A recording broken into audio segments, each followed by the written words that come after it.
오늘 말씀을 들어보도록 하겠습니다. 오늘 말씀은 마태복음 2장 1절에서 12절 말씀입니다.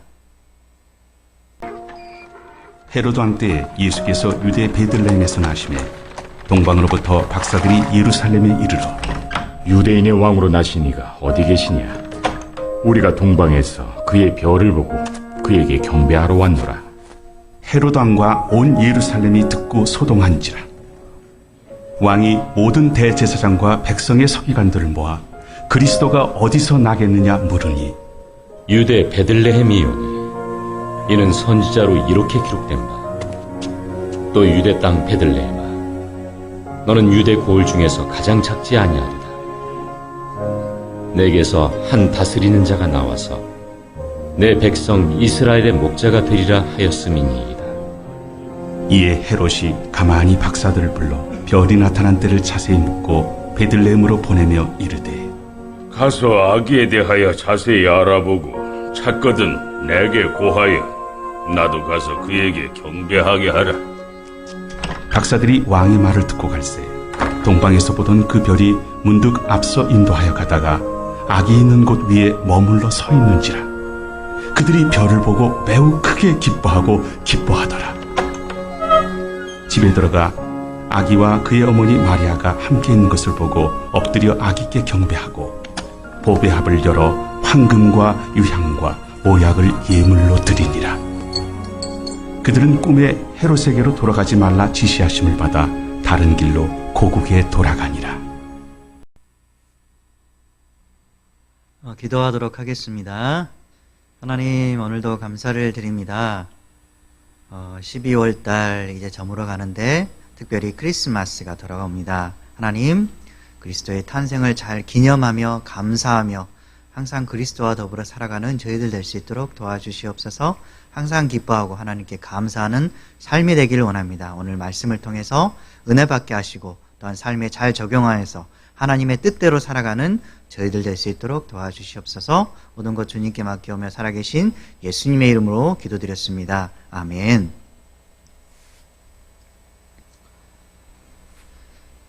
메리 크리스마스입니다.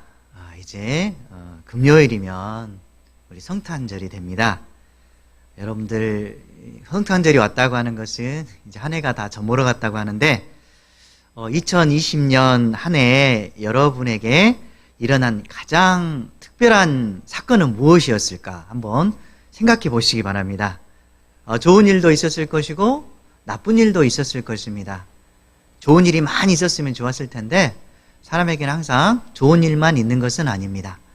기억해 보면서 내가 어떻게 살아가야 될 것인가, 안 좋은 일이 있었다면 어떻게 그것을 극복하고 내년에는 어떻게 살아가야 될 것인가 고민해보고, 또 좋은 일이 있었다면 보다 더 잘할 수 있도록 계획하고 더 좋은 것들로 채워갈 수 있는 그런 한 해의 마무리가 됐으면 좋겠습니다. 우리나라에서 금년에 가장 기억에 남는 특별한 사건은 무엇이었을까요? 우리 한 해 동안 뉴스를 보니까 성착취물 N번방 사건이 있었잖아요. 또 긴급 재난지원금을 전 국민에게 지급하는 일도 있었고, 또 부동산 가격이 많이 올라서 힘들어진 부분도 있었고, 가장 중요한 사건이 하나 있었죠. 지금도 생기고 있는 코로나19 감염병 발생이었습니다. 이 많은 사건들이 있었는데 여러분들 이 속에서 기분이 상했을 수도 있고 또한 기분이 좋았을 수도 있을 것입니다. 그런데 우리 인류 역사상 가장 위대하고 특별한 사건이 있었습니다. 모두가 아는 사건. 그것이 무엇일까요? 그렇습니다. 성탄입니다. 예수님께서 탄생하신 것, 하나님이 인간이 되신 그 일, 정말 중요한 일이었습니다. 지금도 우리가 그것을 알고 있고 그것을 기념하기 위해서 우리가 살아가고 있는 것입니다. 이렇게 예수님의 탄생은 역사적으로 성경적으로 대단히 중요하고 특별한 날입니다. 그래서 우리들 알다시피 기원 전, 기원 후가 지금 생겨날 말이잖아요. BC와 AD가 있습니다. BC는 Before Christ, 그리스도 탄생 전이란 뜻이고, 우리 AD라는 말이 있는데 이것은 기원 후라고 하는데, 아노 도민이라고, 이건 라틴어에서 온 말인데 주님의 해, In the year of the Lord, 주님의 해라는 의미를 가지고 있습니다. 여러분들, 이런 의미가 나왔는데 여기서 우리가 알 수 있는 것은 예수님과의 만남, 하나님이 인간이 되셔서 우리를 직접 만나러 오셨는데 그 예수님과의 만남이 우리 인생에 있어서 너무너무 대단히 중요한 일입니다. 그래서 오늘 말씀은 예수님을 진심으로 만나려는 신앙인의 자세는 무엇일까? 한번 말씀을 통해 살펴보도록 하겠습니다. 우리 1절 보면 만왕의 왕이신 예수님의 탄생이 나오고 거기에 시점과 또한 어디서 나왔는가에 대한 부분은 안 나와 있지만 동방 박사들이 거기에서 찾아와서 예수님을 만나는 사건을 잘 기록하는 그 처음 출발점이 나와 있습니다. 먼저 거기에 들어가기 전에 배경을 보면 언제 예수님이 탄생했는가? 역사적으로 보면 헤롯 왕 때라고 나와 있어요. 헤롯 왕 때. 헤롯 왕이 누구지 궁금하잖아요. 이 헤롯 왕은 그 당시에 이스라엘을 통치한 에돔 혈통의 왕이었어요. 사실 이 왕은 정통 이스라엘의 왕이 아닌 거예요. 여러분 잘 아는 에서 있잖아요. 이 에서의 후손, 즉 에돔 이 말이에요. 이 혈통에서 나온 사람인데 그가 정통이 아니었기 때문에 늘 두려운 게 있었어요. 자신이 로마 사람들에게 뇌물을 바쳐서 왕이 되었기 때문에 자신이 이 왕권을 유지하기 위해서 모든 관심을 거기에 쓰고 있었는데 아주 중대한 사건, 발표가 이루어지자 그의 인생에 있어서 위급함이 다가옵니다. 그래서 어떤 조치를 취했는가 조금 후에 살펴보도록 하겠습니다. 그리고 예수님의 탄생이 어디에서 이루어지냐면 성경 말씀대로 유대 베들레헴에서 일어납니다. 왜 유대 베들레헴에서 일어났을까? 다 지금 사건이 있어요. 이 헤롯 왕이 인구 조사령을 내립니다. 인구를 딱 조사하려고 하니까 요셉이 호적을 확인하기 위해서 임신한 아내인 마리아와 함께 베들레헴으로 쭉 갑니다. 거기에서 예수님이 탄생하게 된 거예요.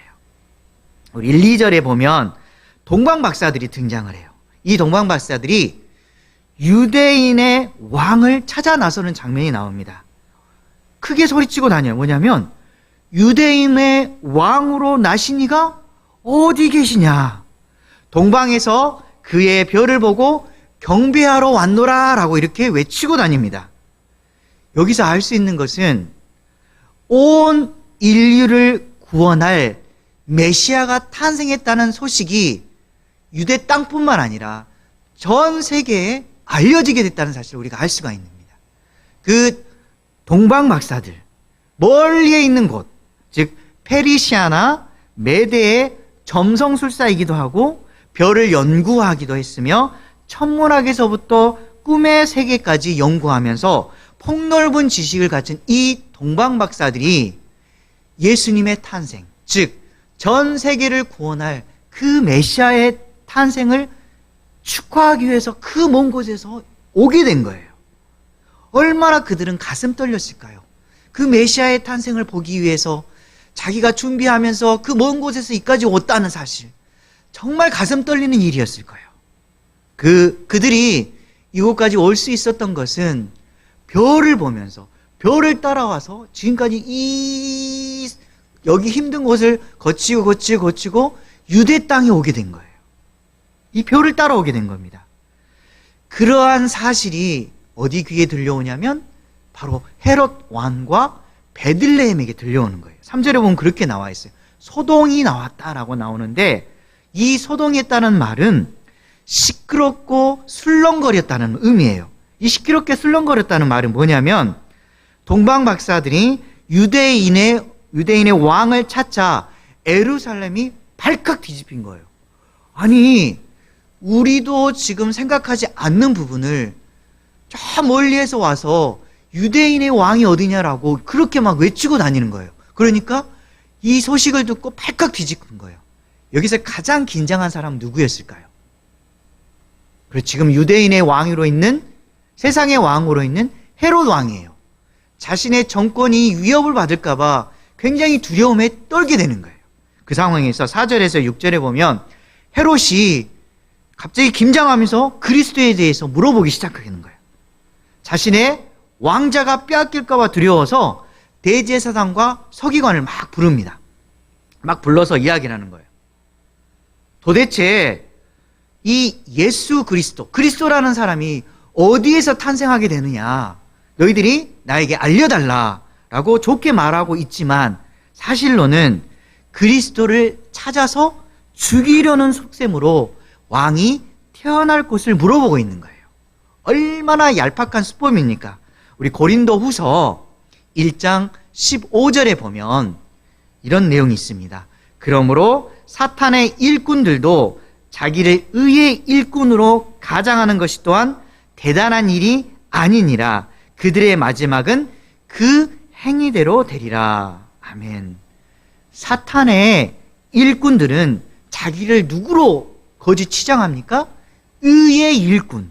자기가 하나님의 백성이면서 하나님의 일을 하는 사람인 것처럼 꾸민다라고 나와 있어요.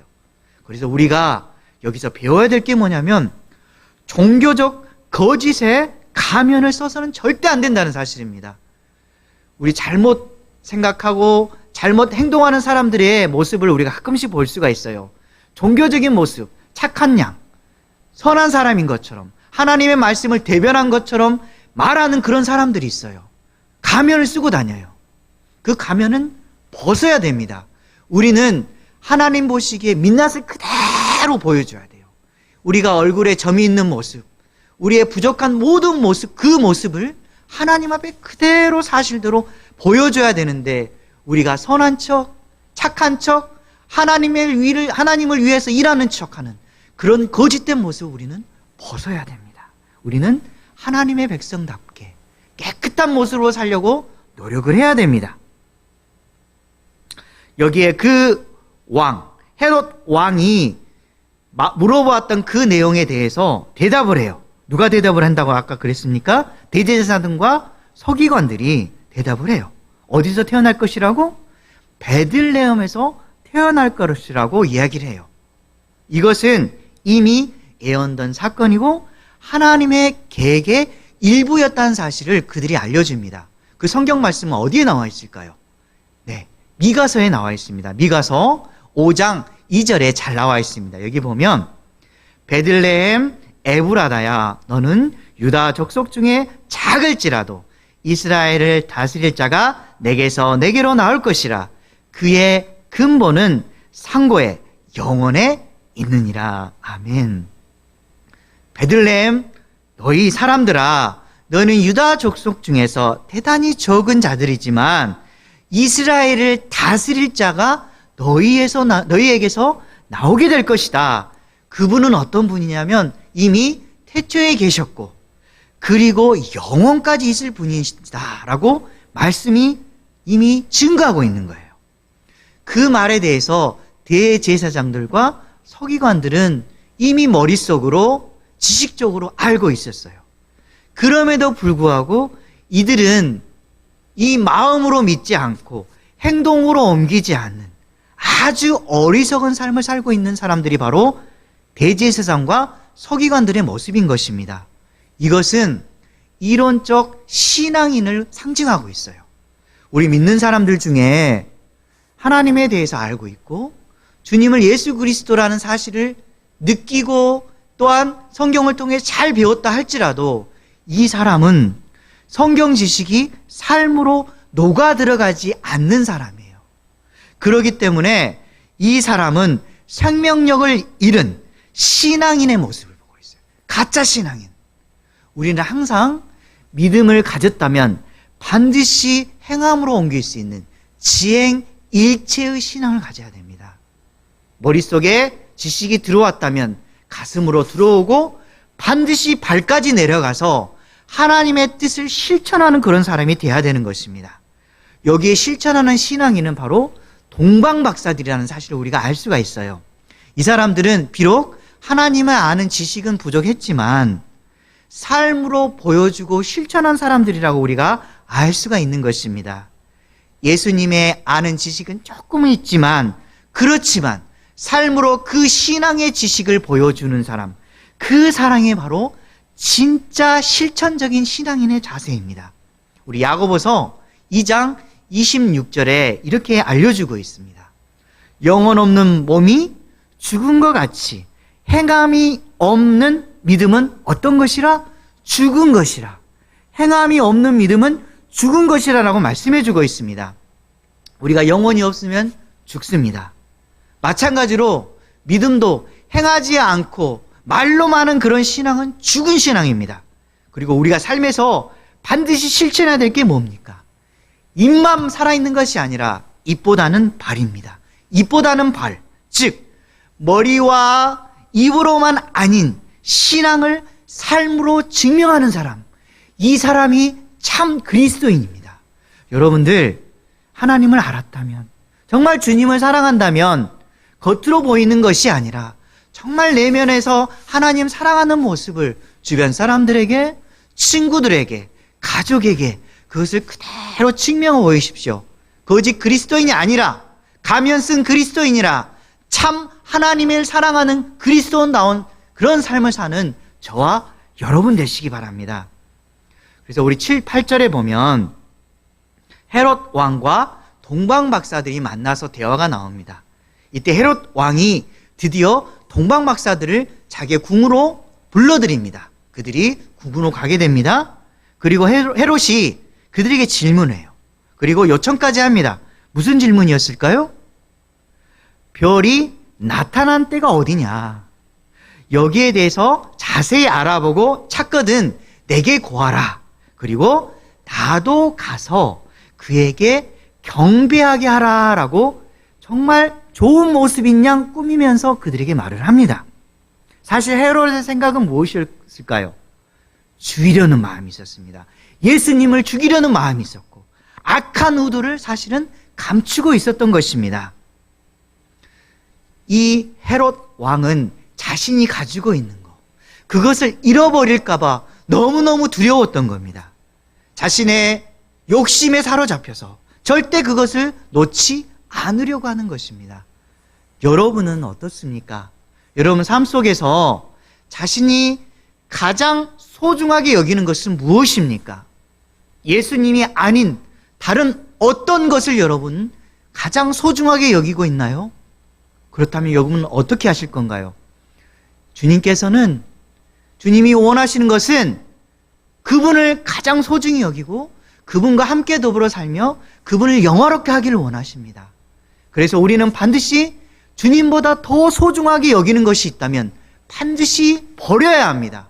그것을 우리 마음에서 쫓아내야 되는 것입니다. 우리 마음속에는 주님을 가장 소중하게 여겨야만 되는 것입니다. 그래서 우리가 이 욕심으로 인하여 눈이 가려져서 삶의 분별력을 잃어서는 안 됩니다. 주님을 나의 가장 소중한 분으로 여기고 그분을 내 마음의 왕으로 모시고 그분과 함께 더불어 살아갈 때, 그때가 바로 우리가 하나님을 가장 사랑한다고 고백하는 때이자 주님이 우리와 함께 하셔서 우리를 이끌어 주시는 때입니다. 그래서 우리는 땅의 것이 아닌 하늘의 것을 잡으려고 해야 합니다. 우리의 땅의 것을 잡을 때는 반드시 하나님의 뜻을 따라서 잡아야 됩니다.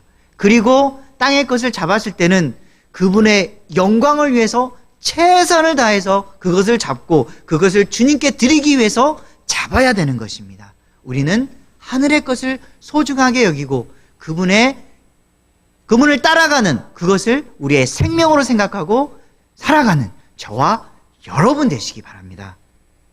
그리고 9절에서 11절에 보면 드디어 동방 박사들이 아기 예수님을 경배하러 떠나는 모습이 나옵니다. 자, 무엇을 따라갔을까요? 처음에 나왔던 그 모습 그대로 별의 인도를 따라서 별의 모습을 보고 그대로 따라갑니다.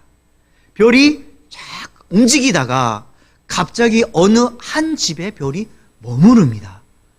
그것을 보고 동방 박사들은 정말 기뻐하고 감사합니다. 그 머무르는 곳이 누가 계신 곳입니까? 바로 아기 예수님이 지금 탄생하여서 바로 있던 곳이기 때문에 너무 감격스러워하는 것입니다. 그리고 별을 보고 크게 기뻐하면서 그 집으로 들어갑니다. 들어가고 딱 보니까 아기 예수님이 보이시는 거예요. 와, 세상을 구원할 그분이 이곳에 계시구나 라고 생각하고 엎드려서 경배합니다. 그리고 자신이 준비했던 예물, 황금과 유향과 몰약을 그분께 드립니다. 무릎을 꿇고 그분께 엎드려서 그분을 바라보게 되는 것입니다. 얼마나 감격스러운 일입니까? 여기에 있는 황금은 무엇을 상징할까요? 그렇습니다. 왕권을 상징합니다. 즉 예수님은 이 땅에 왕으로 오셨고 이 땅을 다스리신다는 그 왕권에 대해서 그대로 받아들이는 것이고, 그 다음에 유황은 여러분들 감람나무에서 껍질에서 나오는 진액 있잖아요. 그것을 받아서 만든 값비싼 향료가 바로 유향입니다. 그리고 세 번째가 무엇인가요? 몰약입니다. 이 몰약은 발삼나무에서 얻는 나무의 진이에요. 이것은 시체의 부패나 썩는 것을 막기 위해서 사용되는 방부제 역할을 하는데, 이것은 상징적인 의미가 있어요. 그리스도의 고난과 죽음을 미리 암시하고 있고, 그것을 통해서 하나님이 어떻게 될 것인가, 인간으로 낮아지신, 인간의 모습을 보이신 그분께서 어떻게 될 것인가에 대해서 이미 그들 예표해주고 있는 것이에요. 우리 만남의 결과는 무엇일까요? 이 사람들이 황금과 유향과 몰약을 드리면서 하나님, 즉 본인, 인간으로 낮아지신 그 예수님의 모습을 보면서 그 결과가 있어요. 만남의 결과. 그게 뭐냐면 요한복음 15장 11절에 잘 나타나 있습니다.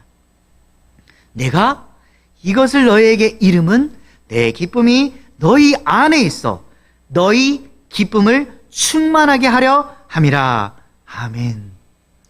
예수님과의 만남은 영원한 기쁨을 얻게 되는 만남이에요. 여러분들 예수님과 함께 더불어 살아가고 있잖아요. 그런데 가장 중요한 것은 그분이 주시는 기쁨이에요. 걸어가도 달려가도 어떤 삶을 살아갈지라도 우리 안에 있는 그 기쁨, 그 기쁨이 없으면 여러분은 죽은 사람이에요. 우리가 항상 기뻐할 때 우리는 생명을 얻게 되고, 또한 기뻐하면서 하나님과 더불어 즐거움을 누리며 살아가는 것입니다. 그러니까 우리는 항상 걸어갈 때, 어디에 앉아 있을 때, 어느 곳에 움직일 때 바로 거기 있는 그 자리가 바로 예수님과의 만남의 자리, 주님을 찾고 만나는 그 자리가 되시기 바랍니다. 그리고 주님과의 만남은 항상 낮은 자세. 그리고 관계는 예수님을 알아가면 알아갈수록 깊이 있는 관계가 되어야 되는 것입니다. 주님 사랑합니다.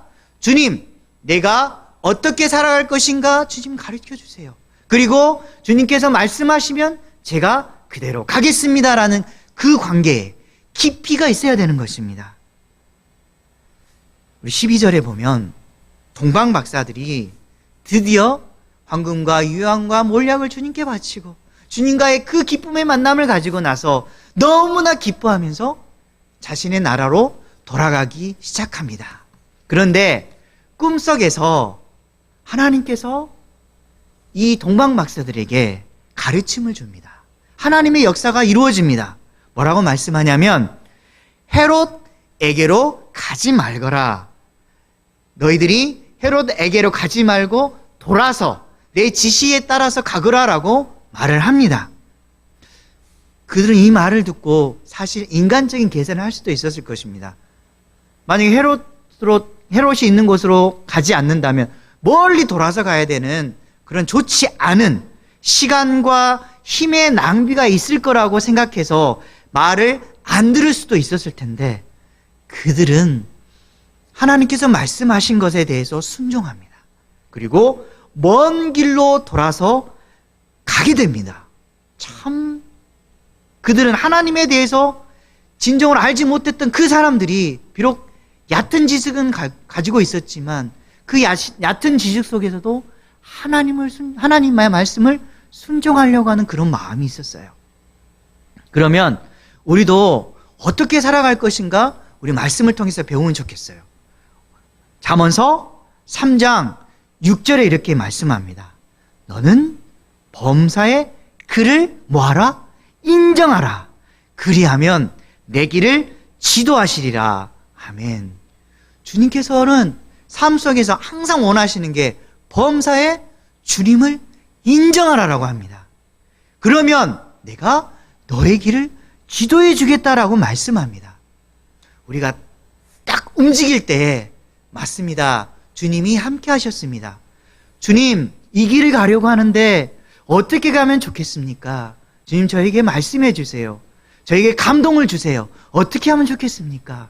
이렇게 주님에게 물어보고 또한 다른 사람과 상대해서 말하고 대화할 때 주님을 인정해주고 그래요. 지금까지 제가 이렇게 살았던 것은 주님께서 인도해 주셨기 때문입니다라고 주님을 인정하는 삶, 그런 삶을 살았을 때 주님께서도 뭐라고 말씀하십니까?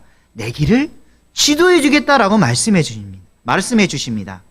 주님을 만난 자는 주님이 지도하시는 바른 길로 걸어가게 되어 있는 것입니다. 그래서 우리는 삶 속에서 반드시 기억해야 될 것은 주님이 말씀하시면 나아가고 주님 뜻이 아니면 멈추어 서는 사람, 이런 사람이 되어야 되겠습니다. 여러분들, 주님이 가라! 고 하면 우리는 가면 됩니다. 그리고 스탑해라 그러면 스탑하면 됩니다. 그리고 다시 가라 그러면 우리는 계속 주님의 길을 가면 되는 것입니다. 우리는 항상 주님께 반응하면서 살아가는 삶, 주님께 내가 어떻게 해야 될 것인지 물어보는 삶, 그리고 그 물어보는 삶 속에서 주님께서 감동을 주시고 주님께서 말씀하면 그 말씀대로 움직이는 삶, 이게 참 그리스도인의 삶입니다. 저와 여러분이 항상 하나님과 더불어 살아가는 믿음의 삶을 사는 저와 여러분 되시기 바랍니다. 말씀을 정리하도록 하겠습니다. 14세기 유럽에서 인구의 절반이 죽을 정도로 위험한 전염병이 있었습니다. 그게 무엇입니까? 바로 흑사병이었습니다. 특별히 영국에서 모든 사람이 외부 침입을 삼가했고 가볍게 접촉하는 것조차도 꺼려했습니다. 성탄절이 다가왔습니다. 그래서 그들이 성탄절을 맞이하자 겁에 질려서 바깥으로 나가지도 못합니다. 그렇게 성탄절의 밤이 깊어질 때 어디선가 귀에 익은 노랫소리가 들립니다. 용기 있는 청년 서너 명이 갑자기 기쁘다 귀주 오셨네 만백성 맞아라 이렇게 나오는 거예요. 와, 그 소리를 듣는 순간 거기 있는 영국 사람들이, 집안에 있던 사람들이 감동을 받기 시작합니다. 그리고 작은 소리가 이제는 여러 사람들이 용기를 내어서 나오면서 많은 사람들의 찬송 소리로 변하기 시작합니다. 그리고 흑사병의 두려움을 이기고 마을을 복구하기 위해서 그들이 힘을 합쳐서 일하기 시작합니다. 예수님의 이름은 어두운 상황 속에 한 줄기 빛과 같은 것입니다. 그리고 우리의 희망과 같은 것입니다. 그분의 이름은 세상에 이길 힘을, 용기를 주고 고통의 순간에 찬양을 만들어주고 슬픔을 이길 수 있는 강력한 힘이 되어주십니다. 주님의 이름은 우리의 생명과 또 같은 것입니다. 주님의 이름을 얼마나 내가 소중하고 여기고 있는지, 주님과 얼마나 내가 가까이 지내려고 노력하고 있는지 여러분 생각해 보시기 바랍니다. 그리고 절망 속에서 세상을 구하려 아들을 보내주신 그 하나님의 사랑과 성탄의 참 의미를 되새기면서 살아가는 저와 여러분 되시기를 주님의 이름으로 간절히 소망합니다. 기도하겠습니다. 하나님 감사드립니다. 세상에서 가장 소중한 이름 예수 그리스도를 이 땅에 보내주심을 감사를 드립니다. 오늘 말씀을 통해서 주님의 참된 성탄의 의미를 깨닫게 해주시고 또한 이 그리스도의 이름을 통해서 생명을 얻으며 다른 사람들에게 증거하며 감사하며 기뻐하며 어떠한 순간 속에서도 하나님과 더불어 사는 그런 기쁨의 맛을 누릴 수 있도록 도와주시옵소서. 모든 것 주님께 맡겨오며 살아계신 예수님의 이름으로 기도드렸습니다. 아멘.